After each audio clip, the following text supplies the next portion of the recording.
రోగాల వల్ల కలిగే అపవిత్రత, అపరాధ బలి, పునఃస్థాపన విధానం మొదలైన విషయాలు చెప్పబడినాయి. సంఖ్యాకాండం అంటే ఉట్టి సంఖ్యలే అనుకోకండి. ఎన్నో ఆసక్తిదాయకమైన అంశాలు మీరు ఇంతవరకు వింటూ ఉన్నారు. అలనాడు ఇశ్రాయేలీయులు తమ అరణ్య ప్రయాణంలో ఎలా క్రమబద్ధంగా బారులు తీరి చక్కని సన్నాహాలు చేసుకున్నారో చూచారు గదూ. అలాగే ఈ రోజున మనం కూడా ఈ లోకారణ్య ప్రయాణంలో ఉన్నాము. మనమంతా యాత్రికులం. ప్రతి వ్యక్తి తన స్థానంలో ఉండి తన పని చేసుకుంటూ ఏ క్షణంలోనైనా యుద్ధం సంఘటిల్లితే అప్రమత్తంగా ఉంటూ ఆరాధనలో క్రమంగా పాల్గొంటూ యాత్ర కొనసాగించాలి. ఈ అధ్యాయంలో శుద్ధి కార్యక్రమం పరిచయం చేయబడుతుంది. 8వ అధ్యాయం వరకు ఇదే అంశం కొనసాగుతుంది. వారైనా మనమైనా సేవించేది పరిశుద్ధ దేవుణ్ణి. అందుచేత శుద్ధి అనే నినాదం ఎల్లప్పుడూ మన అంతరంగంలో మారుమోగుతూనే ఉంటుంది. యెహోవా మోషేకు ఆజ్ఞాపించాడు అన్నాడు, ప్రతి కుష్ఠురోగిని, స్రావరోగమున్న ప్రతి వ్యక్తిని, శవాన్ని ముట్టి అపవిత్రుడైన ప్రతి మనిషిని శిబిరములో నుండి వెళ్లగొట్టాలి. ఇశ్రాయేలీయులకు ఇది నా ఆజ్ఞ. మీరు నివాసమున్న స్థలాన్ని వారు అపవిత్రం చేస్తే స్త్రీ పురుషులలో ఎవరినైనా సరే అందరినీ శిబిరము వెలుపలికి వెళ్లగొట్టాలి. యెహోవా చెప్పినట్లే వారు చేశారు. రోగక్రిములు ప్రసరించకుండా జాగ్రత్త పడాలి.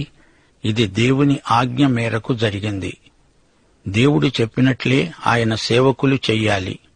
దైవాజ్ఞలను అమలుపరచాలి. కుష్ఠురోగులు శిబిరంలో ఉండకూడదు.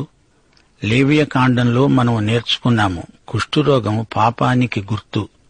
శరీర స్రావాలు, చర్మం మీద కనపడే పొడలు, ఇవన్నీ శరీర కార్యాలు. ఇవి స్పష్టంగా కానవస్తాయి. శరీర పాపాలపై కఠిన చర్య తీసుకోవలసిందే. దేవునితో నడవాలి అంటే ఆయనతో సహవాసం ఉండాలి కదా. జీవితంలో శుచి, శుద్ధి పాటించాలి. స్పష్టంగా కనపడే శరీర పాపాలను అలా అట్టెపెట్టుకుని దేవునితో సహవాసం చేస్తున్నానంటే ఎవరిని మోసం చేస్తావు? దేవుణ్ణా? కాదు, నిన్ను నీవే మోసం చేసుకుంటున్నావు. హెబ్రీ పత్రిక 12వ అధ్యాయం 29వ వచనం ఏమంటోంది? దేవుడు దహించే అగ్ని. కీర్తనలు 89, 7వ వచనం. పరిశుద్ధుల దూతల సభలో ఆయన మిక్కిలి భీకరుడు. తన చుట్టూ ఉన్న వారందరికంటే భయంకరుడు. క్రైస్తవులు అనబడిన వారు తమ జీవితంలో పొడచూపుతున్న పాపాలపై కఠిన చర్య తీసుకోకపోవటం చేతనే ఈ రోజున ఎన్నెన్నో సమస్యలు పుట్టుకొస్తున్నాయి.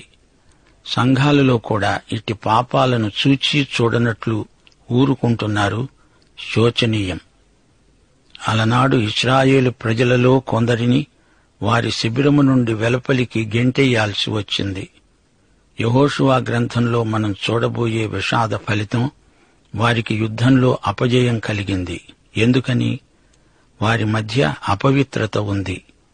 ఆకాను అనే ఒకడు పాపం చేశాడు. ఆ పాపాన్ని కప్పిపుచ్చాడు. తిరిగి వారికి విజయం సిద్ధించాలి అంటే దాగి ఉన్న పాపాన్ని వెలికి తీయాలి. దాన్ని వెంటనే తొలగించాలి. సంఘాలలో ఉజ్జీవం ఆగిపోతోంది. ఎందుకు?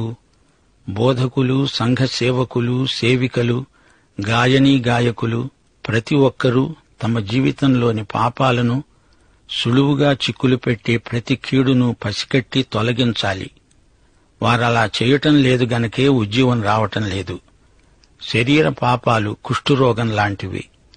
దానిని సమూలంగా తొలగించే వరకు దేవుడు ఆశీర్వదించడు. సంఖ్యాకాండం 5వ అధ్యాయం 5 నుండి 7వ వచనం వరకు. యెహోవా ఆజ్ఞ. మోషే, నీవు ఇశ్రాయేలీయులకు చెప్పాలి, నా మీద తిరుగబడి పాపం చేస్తే స్త్రీ పురుషులలో ఎవరైనా సరే వారు తమ పాపాన్ని ఒప్పుకోవాలి. తమ అపరాధం వల్ల కలిగిన నష్టాన్ని అచ్చుకోవాలి. దానిలో 5వ వంతు దానికి చేర్చి ఎవరికి విరోధంగా ఆ అపరాధం జరిగిందో ఆ వ్యక్తికి ఇచ్చుకోవాలి. ఆ నష్టపరిహారాన్ని పుచ్చుకోవడానికి ఆ వ్యక్తికి రక్త సంబంధి ఎవరూ లేని ఎడల దాన్ని యాజకుడే తీసుకుంటాడు.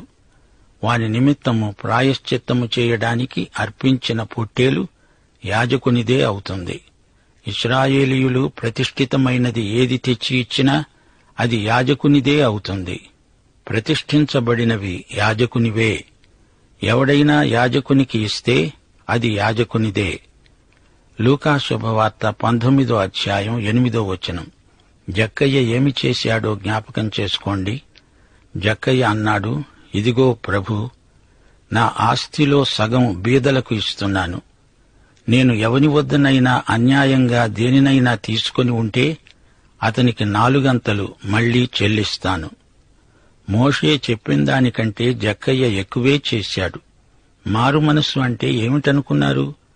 అయ్యో, పాపం చేశాను, విచారిస్తున్నాను అని కొంచెం ఏడుస్తే సరిపోదు. నీవు చేసిన పాపం వల్ల నష్టపోయిన వ్యక్తికి నష్టపరిహారం చెల్లించాలి. అప్పుడు అది అసలైన మారు మనస్సు. 2 కొరింథీ 7వ అధ్యాయం 10వ వచనం. దైవచిత్తానుసారమైన దుఃఖము రక్షణార్థమైన మారు మనస్సును కలుగజేస్తుంది. ఈ మారు మనస్సు దుఃఖాన్ని పుట్టించదు. అయితే లోక సంబంధమైన దుఃఖము మరణాన్ని కలుగచేస్తుంది. కొంతమంది అనుకుంటున్నారు, మారు మనస్సంటే కాసేపు కన్నీరు కార్చడం, ఆ తరువాత ఆ సంగతే మరిచిపోయి హాయిగా ఉండటం. మారు మనస్సు అంటే అంత తేలిక అనుకోకండి. ఎవరికి నీవు నష్టం కలిగించావో ఆ వ్యక్తి నష్టపరిహారం చెల్లించి సహవాసాన్ని పునరుద్ధరించుకోవాలి. లేకపోతే అది యథార్థమైన మారు మనస్సు కాదు. దేవుని ఎదుట పాపాలు మనం ఒప్పుకోవలసిందే. అయితే మత్తయి శుభవార్త 5వ అధ్యాయం 23, 24 వచనాల మాటేమిటి? నీవు బలిపీఠమునొద్ద అర్పణము అర్పిస్తూ ఉండగా నీ మీద నీ సహోదరునికి విరోధము ఏమైనను కలదని అక్కడ నీకు జ్ఞాపకము వచ్చిన ఎడల అక్కడ బలిపీఠము ఎదటనే నీ అర్పణమును విడిచిపెట్టి నీ సహోదరునితో సమాధానపడు. అటు తరువాత వచ్చి నీ అర్పణమును అర్పించు. ఏదో తాత్కాలికంగా లౌకికంగా కన్నీరు కార్చినంత మాత్రాన అది పశ్చాత్తాపం అనిపించుకోదు. అలాంటి మారుమనస్సు వల్ల ప్రయోజనమేమీ ఉండబోదు. మారుమనస్సు చెందిన వ్యక్తి దేవుని వైపు మరలాలి. అతడు నష్టపరిచిన వ్యక్తికి నష్టపరిహారం చెల్లించాలి. అలా చేయకపోబట్టే క్రైస్తవులలో చాలామందికి ఆధ్యాత్మికంగా ఎదుగుదల రావటం లేదు. సంఖ్యాకాండం 5వ అధ్యాయం 11 నుండి 15వ వచనం వరకు, ఆ తరువాత 18, 19 వచనాలు వినండి. యెహోవా మోషే పరంగా ఇశ్రాయేలీయులకు ఇచ్చిన ఆజ్ఞ: ఒకని భార్య తోవ తప్పి వానికి ద్రోహము చేసిన ఎడల, అనగా వేరొకనితో లైంగిక సంపర్కం కలిగి ఉన్న ఎడల, ఆమె భర్తకు ఆ సంగతి తెలియబడక వాని కన్నులకు మరుగై ఉండి ఆమె అపవిత్రపరచబడినది అనటానికి సాక్ష్యము లేకపోయినా, ఆమె పట్టుబడకపోయినా, వాని మనస్సులో రోషం పుట్టి అపవిత్రపరచబడని తన భార్య మీద కోపపడిన ఎడల, ఆ పురుషుడు యాజకుని వద్దకు తన భార్యను తీసుకుని వచ్చి ఆమె విషయం తూమెడు యవల పిండిలో 10వ వంతు తేవాలి. వాడు దానిమీద తైలం పోయకూడదు, దానిమీద సాంబ్రాణి వేయకూడదు. అది రోష విషయమైన నైవేద్యం, అనగా దోషమును జ్ఞాపకము చేయడానికి జ్ఞాపకార్థమైన నైవేద్యం. యాజకుడు యెహోవా సన్నిధిలో ఆ స్త్రీని నిలువబెట్టి ఆ స్త్రీ తల ముసుకును తీసివేసి రోష విషయమైన నైవేద్యమును, అనగా జ్ఞాపకార్థమైన ఆ నైవేద్యమును ఆమె చేతులలో ఉంచాలి. శాపము పొందించే చేదు నీళ్లు యాజకుని చేతిలో ఉంటాయి. అప్పుడు యాజకుడు ఆ స్త్రీ చేత ప్రమాణం చేయించి ఆమెతో చెప్పవలసినది ఏమనగా, ఏ పురుషుడు నీతో శయనించని ఎడల, నీవు నీ భర్తకు ఆధీనురాలవైనప్పుడు నీవు తప్పిపోయి అపవిత్రమైన కార్యము చేయకపోయిన ఎడల, శాపము కలిగించే ఈ చేదు నీళ్ల నుండి నిర్దోషివి కావాలి. అప్పుడు ఆమె నడుము పడిపోతుంది, కడుపు ఉబ్బుతుంది, దాన్ని బట్టి ఆమె దోషి అని నిర్ధారణ అవుతుంది. ఈ పరీక్ష ఎంతో ఉద్రేకభరితమైనది. అయితే ఈ పరీక్ష పురుషునికి లేదెందుకని? కారణమేమిటంటే, ఈ సందర్భంలో భర్తకు అనుమానం కలిగింది. అలాగే భర్త మీద కూడా ఆమెకు అనుమానం కలగవచ్చు గదా. స్త్రీ పురుషులిరువురూ వ్యభిచార నేరంలో పట్టుబడితే ఇద్దరినీ రాళ్లతో కొట్టి చంపాలని లేవియ కాండంలో, ద్వితీయోపదేశ కాండంలో కూడా చెప్పబడింది. అంతేకాని దేవుడు పక్షపాతి కాడు. అయితే ఈ ప్రత్యేక పరీక్షలో ప్రవచనాత్మక సత్యం ఇమిడి ఉన్నది. యేసుకు ఆయన సంఘానికి ఉన్న సంబంధాన్ని చూడండి. ఆయన భర్త, ఆమె భార్య. యేసుక్రీస్తులో ఏ దోషమూ లేదు, ఉండదు. సంఘానికే అట్టి పరీక్ష అవసరం. సంఘమే అనుమానాస్పదంగా వ్యవహరించటం అడపాదడపా జరుగుతూ ఉంది. సంఘ చరిత్ర ఇదే సత్యాన్ని రుజువు చేస్తోంది. ఇది రోష సంబంధమైన అర్పణ గదా. యేసు ప్రభువు రోషము గలవాడా? అవును, ఆయన రోషము గల దేవుడే. ఆయన రోషం పవిత్రమైన ప్రేమకు సంబంధించింది. దేవుడు నిన్ను, నన్ను ఎంతగానో ప్రేమించాడు. నీవు, నేను ఆయనను అంత ప్రేమించాలని ఆయన కోరిక. అందుకే ఆయనకు పవిత్ర రోషం. మన ప్రేమ, మన తలాంతులు, మన సమయం ఆయనకే ఇవ్వాలని, వాటిని లోకంతో మనం పంచుకోకూడదని ఆయన ఉద్దేశ్యం. సరే, ఇప్పుడీ పరీక్షలో ఆమె నిర్దోషి అని రుజువైతే ఆమెను ఘనపరుస్తారు. వైవాహిక నిబంధనలు పవిత్రమైనవి. వాటిని పదిలంగా కాపాడుకోవాలి, భంగపరచకూడదు. ఈ గొప్ప పాఠం వివాహితులు నేర్చుకోవాలని దేవుడు కోరుతున్నాడు. వైవాహిక బంధం ఎట్టి పరిస్థితిలోనూ తెగిపోకూడదు. అప్పుడే ఒక కుటుంబం కాని, జాతి గాని ఆశీర్వదించబడుతుంది. ఇప్పుడు 6వ అధ్యాయానికి రండి. ఇందులో నాజీరు వ్రతాన్ని గురించి చెప్పబడింది. ఇది స్వచ్ఛంద దీక్ష. ఏ ఇశ్రాయేలీయుడైనా ఈ దీక్ష తీసుకోవచ్చు. జీవితాంతం వరకు కొందరు నాజీరులవుతారు, మరికొందరు కొంతకాలం వరకే నాజీరులు. ఇది తప్పనిసరి కాదు, ఐచ్ఛికం.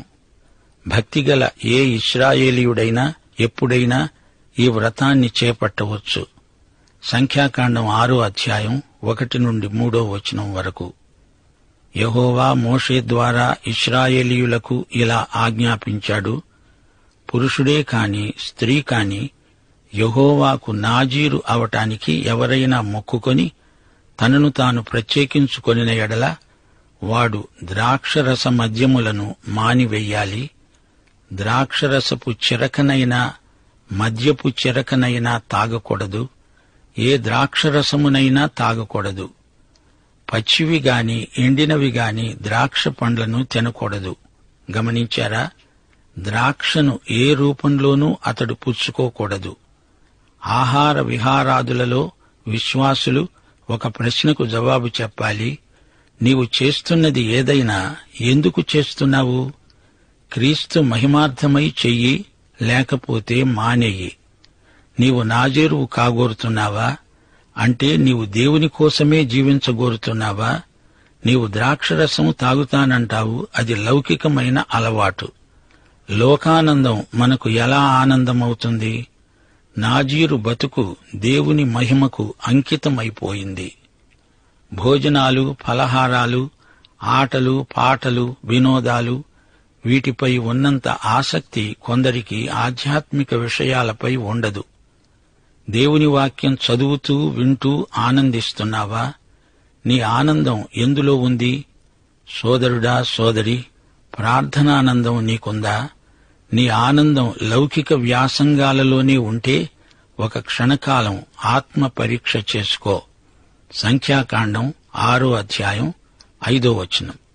అతడు నాజీరు అవటానికి మొక్కుకున్న దినములన్నిటిలో మంగలి కత్తి అతని తల మీద వేయకూడదు. అతడు యెహోవాకు తనను తాను ప్రత్యేకించుకొనిన దినములు నెరవేరే వరకు అతడు ప్రతిష్ఠితుడై తన తల వెండ్రుకలను పెరగనివ్వాలి. 1 కొరింథీ 11వ అధ్యాయం 14వ వచనంలో పౌలు ఏమంటున్నాడు? పురుషుడు తల వెండ్రుకలు పెంచుకోవడము అతనికి అవమానమని స్వభావసిద్ధముగా మీకు తోస్తున్నది కదా.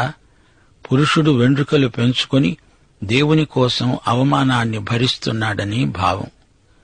కీర్తనలు 22:6 యేసు ప్రభు అన్న మాటలే ప్రవచనంగా ధ్వనిస్తున్నాయి. నేను నరుడను కాను, నేను పురుగును, నరుల చేత నిందింపబడిన వాడను, ప్రజల చేత తృణీకరింపబడిన వాడను. మరో నియమం, నాజీరు వ్రతం పూనినవాడు శవాన్ని ముట్టకూడదు. సంఖ్యాకాండం 6:6-7 అతడు యెహోవాకు ప్రత్యేకముగా ఉండు దినములన్నిటిలో ఏ శవాన్ని ముట్టకూడదు. తన దేవునికి మీదు కట్టబడిన తలవెండ్రుకలు అతని తలమీద ఉంటాయి గనుక అతని తల్లిగాని, తండ్రిగాని, సహోదరుడు గాని, సహోదరి గాని చనిపోయిన వారిని బట్టి అతడు తనను తాను అపవిత్రపరుచుకోకూడదు. సోదరీ సోదరులారా, మరణం ఈ లోకాన్ని ఏలుతున్నది. మరణం ఒక నియంత. పాపశాపం చేత ఈ లోకం మీద మరణముద్రపడి ఉంది. మరణం లోకం మీద దేవుని తీర్పు. పాప జీతం మరణం. పాప సమస్య పరిష్కారమైతేనే కాని మానవులకు మరణదాస్యం తప్పదు. నాజీరు శవాన్ని ముట్టకూడదు. నాజీరు జీవితంలో దేవునికే ప్రథమ స్థానం.